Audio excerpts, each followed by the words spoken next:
છે અને સામે તમને એક્ઝેક્ટ પૂરા બાવાનું મંદિર આવેલું છે. તમે જોઈ શકો છો અહીંયા જે ધોણી છે તો પૂરા બાવાના મંદિરની.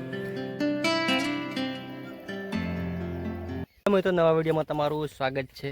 પણ એ જવાનું છે આજે પૂરા બાવાના મંદિર પાસે. ત્યાં એક પહાડ છે, પહાડે આજે આપણે મુલાકાત લેવાની છે. કેવો છે એની પણ મુલાકાત લઈએ અને ત્યાંનું મંદિર પણ કેવું છે એની પણ મુલાકાત આજે વિડીયોમાં લઈશું. ત્યાં એક રહસ્ય છુપેલું છે અને ત્યાંનું લોકેશન છે જે ઘરના માણસો જે કહેતા હતા એ પણ થોડીક માહિતી આગળ જઈને તમને આપીશું. બરાબર, આપણે જવાનું છે, ચાલતા ચાલતા જવાનું છે. અને અહીંયા જો નદી, અમારી ભાષામાં વળો પણ કહે છે, નદી કહેવાય છે. એટલે કે નદીથી જો નાની એને વળો કહે છે. તો અહીંયાથી આ રેતી બહુ પડી છે, ચાલતા ચાલતા જવું છે. તમે જોઈ શકો છો વ્યૂ. અને જો કાલે વરસાદ જો પડ્યો તો એનું જે પાણી આવ્યું હતું બધું ભીનું ભીનું છે. ત્યાં જો પહાડ છે, જ્યાં જંગલ વિસ્તાર છે, મેં તમને દેખાય છે જો માળા પાખરનું પહાડ, એને માળા પાખરનું પહાડ પણ કહે છે. અને બાજુમાં તળાવ છે નીચે. સામે તમને ઝૂમ કરી બતાવું કે આપણે જવાનું છે. જો તળાવમાં પાણી હજુ પડ્યું છે, જો કાલે વરસાદ જો પડ્યો તો ચોકડી ખણેલી અહીંયા. આ કહેવાય છે જો સરકારી નર્સરી કહેવામાં આવે છે. હાવ સુમસામ જગ્યા છે. તમે જોઈ શકો છો જો એકલા બાવળિયા ઊભા છે અહીંયા, સુમસામ જગ્યા. ફાઇનલી આપણે આવી ગયા છીએ અહીંયા. ચાલતા ચાલતા આવ્યા હતા એટલે ચડવામાં થોડી તકલીફ પડી ગઈ છે. અને સામે તમે પથ્થર દેખાય છે. આ બાજુ તમે નજારો જોઈ શકો, આ બાજુ તમે જોઈ શકો. હવે તમને સામેથી બતાવું. તમને જવાનું છે પહાડમાં, તો એન્ડ સુધી બન્યા રહેજો. આપણે જો પથ્થર મોટા મોટા છે એના ઉપરથી આપણે જવાનું છે. અને આ બાજુ તમે જોઈ શકો છો, પેલી બાજુ રાજકોટ ગામ છે, આ બાજુ ભીલા દેખાઈ જાય. થોડુંક થોડુંક પાણી પણ દેખાતું હશે. અરજાવાડા ડેમ છે, સોરી ડેરી ડેમ.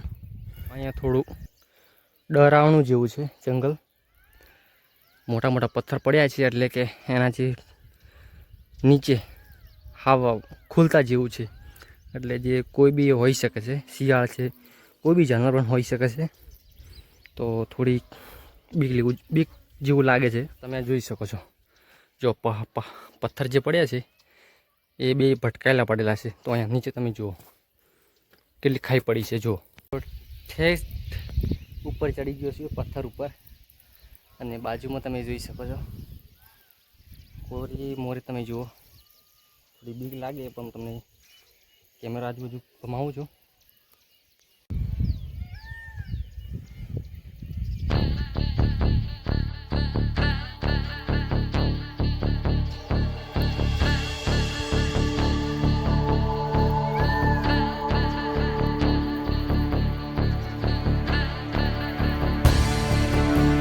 તમે જોઈ શકો છો અહીંયા જે ધોણી છે પૂરા બાવાના મંદિરની. અને અહીંયા જો મંદિર છે નાનકડું.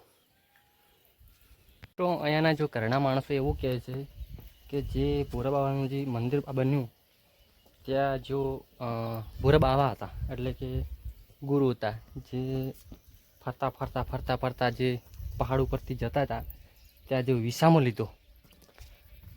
લીધો એટલે ત્યાંના જે પગલાં પડ્યા એના આજે મંદિર બનાવવામાં આવ્યું છે. બરાબર, એવું ઘરના માણસો કહે. આપણને એટલો બધો નોલેજ નથી, પણ જે ઘરના માણસો કહે છે એ આપણે કહીએ. મિત્રો અહીંયા ધોણી છે અને આ જો બેસવાનું છે, જે નગારા જે વસ્તુ પડી છે એ છે. બરાબર, અને તમે જોઈ શકો છો એમના પણ હજી પગલાંના જે અગરબત્તી કરવા આવે છે જોઈ શકો છો. આપણે હવે આ જગ્યાને એટલે કે જગ્યા છે આ, બરાબર, જો માળા પાખર અને પહાડ પણ કહે છે. તો આપણે એને જાગૃત કરવાની છે. જે અમુક લોકો દૂર દૂરથી અહીંયા વિડીયો પણ બનાવવા આવે અને વ્લોગ પણ બનાવવા આવે. એટલે આપણે જેમ બને એટલે તમારા મિત્રોને ખાલી શેર કરવાનો રહેશે, શેર કરવાનો વોટ્સઅપમાં ગ્રુપમાં કોઈ તો બે શેર કરી શકો છો. તો આપણે આ જે મંદિર છે એટલે કે જાગૃત કરવાનું છે. તો તમારો સપોર્ટથી જાગૃત થશે, તમે શેર કરશો તો જાગૃત થઈ જશે આ પહાડમાં. બને એમ તમારે આ લોકેશન છે એ તમારે શેર કરવાનું રહેશે, બરાબર. જો તમે અહીંયાથી તમે જોશો તો સામે તમને દેખાય છે જો શંકરનું મંદિર આવેલું છે. તમને ઝૂમ કરીને બતાવું. જો ગોગવાડામાં શંકરનું મંદિર આવેલું છે. ત્યાં પણ એક ડેમ છે, ત્યાંનું પણ આપણે લોકેશન અને વિડીયો બનાવીશું, બરાબર. અને આ બાજુ તમને વાત કરી છે રાજકોટ છે. તો આજના માટે તો બસ એટલું. અને વિડીયો પસંદ આવે તો ચેનલને સબસ્ક્રાઈબ કરી દેજો અને એક લાઇક કરી દેજો. અને ક્યાં સુધી ગામથી તમે આ વિડીયો જુઓ છો એક કોમેન્ટ કરી દેજો અને લાઇક કરી દેજો. અને નવા આવે તો ચેનલને સબસ્ક્રાઈબ કરી દેજો. તો આજના માટે બસ જય પૂરા બાવસ્તી કી જય.